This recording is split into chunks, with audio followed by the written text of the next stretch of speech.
ಸರೋಜಮ್ಮ ಜೊತೆ ಎಷ್ಟು ಮಗಳಲ್ಲಿ ಡಾನ್ಸ್ ಮಾಡಿದೀನಿ, ಅವ್ರ ಜೊತೆ ಹೆಜ್ಜೆ ಹಾಕಿದೀನಿ.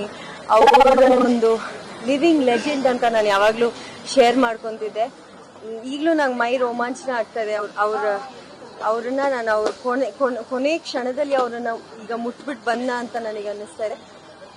ಕೆಲವೊಂದ್ಸತಿ ಅನ್ಸುತ್ತೆ ಈ ತರದೆಲ್ಲ ಲೆಜೆಂಡ್ಸ್ಗಳಿಗೆ, ಡಾಕ್ಟರ್ ರಾಜ್ಕುಮಾರ್ ಆಗ್ಲಿ, ಬಿ ಸರೋಜಮ್ಮ ಆಗ್ಲಿ, ಇವ್ರಿಗೆಲ್ಲ ಸಾವನ್ನದೇ ಬರಬಾರ್ದು ಅಂತ.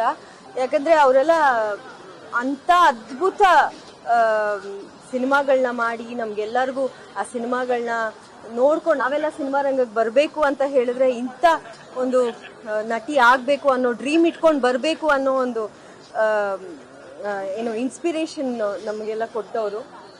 ಇವ್ರಿಗೆಲ್ಲ ಸಾವು ಬರಬಾರ್ದು, ಬಟ್ ಏನು ಮಾಡೋಕ್ಕಾಗಲ್ಲ, ಮನುಷ್ಯ ಹುಟ್ಟಿದ ಮೇಲೆ ಹೋಗಲೇಬೇಕು. ಬಟ್ ತುಂಬ ಅವರ ಫ್ಯಾಮ್ಲಿಗೆ ನಾನು ನನ್ನ ಕಡೆಯಿಂದ ಧೈರ್ಯ ತುಂಬಕ್ಕೆ ಇಷ್ಟಪಡ್ತೀನಿ. ಅವರ ಮಗಳು ಇಂದು ಅವರು ನಮ್ಮನೆ ತುಂಬ ಕ್ಲೋಸ್. ಅವರಿಗೆ, ಅವರ ಅಳಿಯನ್ಗೆ ಸಮರ್ಥ್ ಅವ್ರಿಗೂ ಕೂಡ ನಾನು ನನ್ನ ಕಡೆಯಿಂದ ಸಿಂಪತೀಸ್ ಹೇಳ್ತೀನಿ, ಕಂಡೋಲೆನ್ಸಸ್ ಹೇಳ್ತೀನಿ. ಫ್ಯಾಮ್ಲಿ ಥರ ಮಿಸ್ ಆಗುತ್ತೆ. ಸರೋಜಮ್ಮ, ನೀವು ರಾಣಿ ಹಾಗೆ ಬದುಕಿದ್ರಿ, ರಾಣಿ ಹಾಗೆ ಸಿನಿಮಾ ಮಾಡಿದ್ರಿ, ರಾಣಿ ಹಾಗೆ ಇವಾಗ ನಮ್ಮನ್ನೆಲ್ಲರನ್ನು ಬಿಟ್ಟು ಹೋಗಿದ್ದೀರಾ.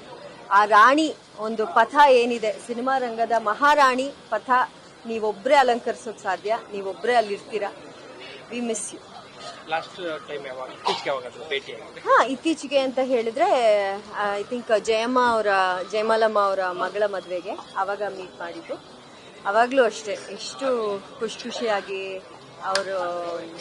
ಅವ್ರ ನಗು, ಅವರ ಒಂದು ಗ್ರೇಸ್ ಇದೆಯಲ್ಲ, ಅದು ನಿಜವಾಗ್ಲೂ ಮರೆಯೋಕ್ಕಾಗಲ್ಲ. ಈಗಲೂ ಹಾಗೆ ನಡೀತಿದ್ರು ಅವರು, ಈಗಲೂ ಹಂಸ ನಡಿಗೆನ ನಡೀತಿದ್ರು ಅವರು, ಇಷ್ಟು ಏಜ್ ಆದ್ಮೇಲೂ ಕೂಡ. ಖಂಡಿತ ಅವ್ರನ್ನ ತುಂಬ ಮಿಸ್ ಆಗುತ್ತೆ. ಅಷ್ಟೇ ಹೇಳೋದು, ಅವರಿಗೆ ದೇವ್ರು ಅವ್ರ ಹತ್ರ ಕರ್ಕೊಂಡಿದ್ದಾರೆ. ಸ್ವರ್ಗ ಇನ್ನೂ ಬ್ಯೂಟಿಫುಲ್ ಆಗಿರುತ್ತೆ ಸರೋಜಮ್ಮ. Thank you.